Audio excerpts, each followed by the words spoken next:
మీ business ఏదైనా మీ ఊర్లో promotion చేయాలంటే అది సుమన్ టీవీతోనే సాధ్యం. ఇప్పుడే సంప్రదించండి.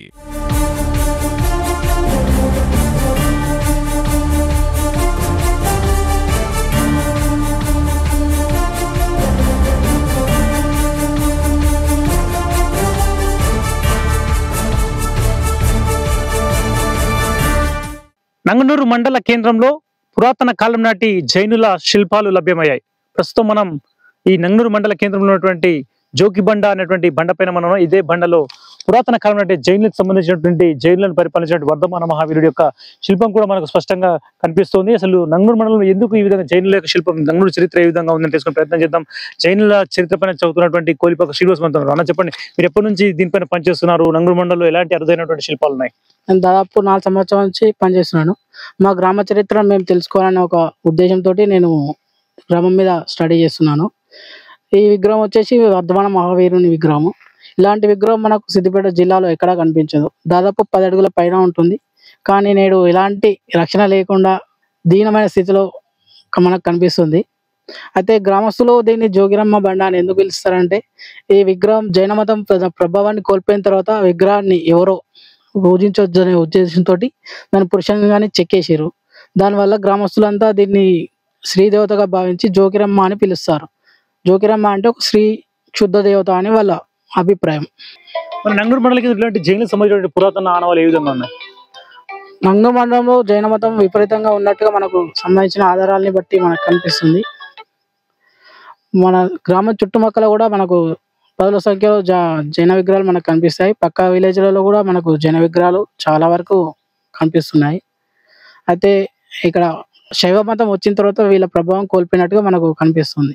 నంగనూరు మండలికి ఏ గ్రామంలో ఉంది జైనుల చరిత్ర? మన పక్కన చూసుకున్నట్టయితే ఖానాపూర్లో ఉంది, నర్మేటలో ఉంది, తర్వాత మగ్దుంపూర్లో ఉంది, బైరన్పల్లి ఉంది, బెక్కన్ ఉంది, తర్వాత దొల్మిటాలో కూడా మనకు జైన మత ఆనవాళ్ళు కనిపిస్తూ ఉంటాయి నేటికి. మీరు ఇట్లా మీకు దీనిపైన ఎట్లా హ్యాపీ వచ్చేసింది? మీరు ఏ విధంగా ఏమేమి సేకరిస్తుంటారు పురాతన సంబంధించి? మా బావి దగ్గర మాకు చిన్నప్పుడు ఒక కుండ దొరికింది. దాన్ని నేను అట్లే దాచిపెట్టుకున్నాను. తర్వాత మా చరిత్ర బృందం సభ్యుడు హరగోపాల్ గారికి దాన్ని చూపించినప్పుడు ఇది శాతవాహనుల కాలంకి సంబంధించిన వస్తువు అని చెప్పిండు. దాని తర్వాత నుంచి నేను ఎప్పుడైనా చుట్టుపక్కల గ్రామాలకు వెళ్ళి కూడా కలెక్షన్ చేసుకున్నాను. అందులో కాయిన్స్ కానీ, తర్వాత కుండలు కానీ, టెర్రకోట బొమ్మలు కానీ ఇలాంటివి చాలా వరకు సేకరించాను. వీటిని అన్నింటినీ సిద్దిపేటలో మ్యూజియం పెడితే అక్కడికి ఇద్దామని ఒక ఆలోచన. అధికారుల నుంచి కూడా మీకు ఎట్లా అంటే ఎప్పుడైనా సమాచారం ఇచ్చారా మీరు? పురావస్తు శాఖ అధికారులకు కావచ్చు, వాటి ఆర్కియాలజీ వాళ్ళకు? పురావస్తు శాఖ అధికారులు మేము ఎప్పుడూ కలిసి పనిచేస్తుంటాము. మన వరంగల్ నుంచి మల్లు నాయక్ గారైనా, కరీంనగర్ నుంచి వికాస్ అన్నైనా, వాళ్ళ నుంచి మేము ఎప్పుడు వాళ్ళ సలహాలు మేము తీసుకుంటూనే ఉంటాము. వాళ్ళ నుంచి ఏదైనా అభిప్రాయం సేకరిస్తూనే ఉంటాం. ఆలేరు దగ్గర ఉన్నటువంటి కొలంపాకలో ఉన్నటువంటి జైన సంబంధించినటువంటి మతానికి సంబంధించి కావచ్చు, ఇక్కడ దగ్గర సంబంధం ఉండంటారా? మన దగ్గర ఉంది కదా. ఉంటుంది. అక్కడ వాళ్ళు పాలించినప్పుడే ఇక్కడ కూడా వాళ్ళకి సామంతులో ఒక రాజు ఇక్కడ ఉండేవాడు. అట్లా వాళ్ళ నుంచే ఇక్కడ కూడా వాళ్ళ మతం ఇక్కడ పడి ఉందని నేను అనుకుంటున్నాను.